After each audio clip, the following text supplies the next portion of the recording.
Around the end of my grandpa's life, people began telling me that it was great that I had been able to spend so much time with him. It was really great that I was there so often. Kind of me to go visit.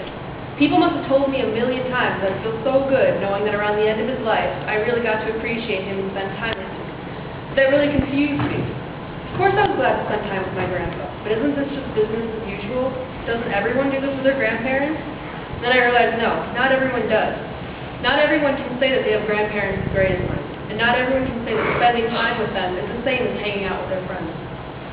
My grandpa was a rare kind of person. Passionate and filled with conviction, always fun to be around, and for the 16 years that I knew him, not once had I ever seen him angry. He was a friend as much as a grandparent, and someone who I could truly admire. The things that he loved with his whole heart, and he taught me how important it was to be passionate about something, whether it benefits the whole world or just makes you happy. I always thought it was the coolest thing in the world, being able to tell my friends that my grandpa was a ballroom dancing, vegetarian, political activist who loved animals and brought me soup when I was sick. He was always a smiling face and always had something kind and funny to say.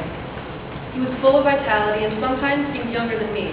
I'm never going to forget the time my grandparents and I went to a Walmart and my grandpa spent 20 minutes trying to get me to take a blood pressure test so that he could compare his with mine. The only reason I didn't take it was because I was convinced that his blood pressure was actually probably better. And this is when I was only 12 years old.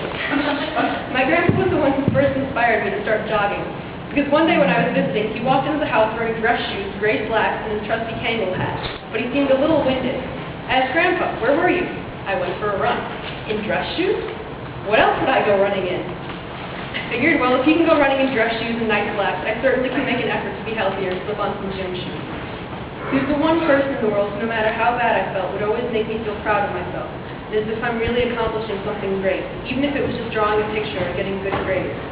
He would talk about how proud he was that I was taking Chinese and how impressed he was with something as small as the way I dressed or if I caught on to the cha-cha system.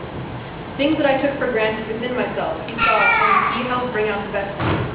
I think he did this with a lot of people, whether he was teaching them the ballroom dance, taking care of animals, rabble-rousing about politics, or just putting a smile on our faces. He's a one-of-a-kind person who taught people what it means to really care about something, and most importantly, help them to love themselves.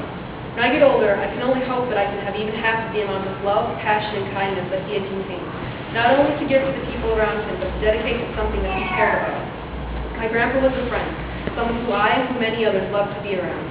This world seems decidedly empty and less joyous without him, and the spark that he had was dimmer. But we'll always have the spark that he left in each one of us. And one day, we'll carry on with the passion and conviction that he had until his last day. Because of him, we won't ever stop dancing.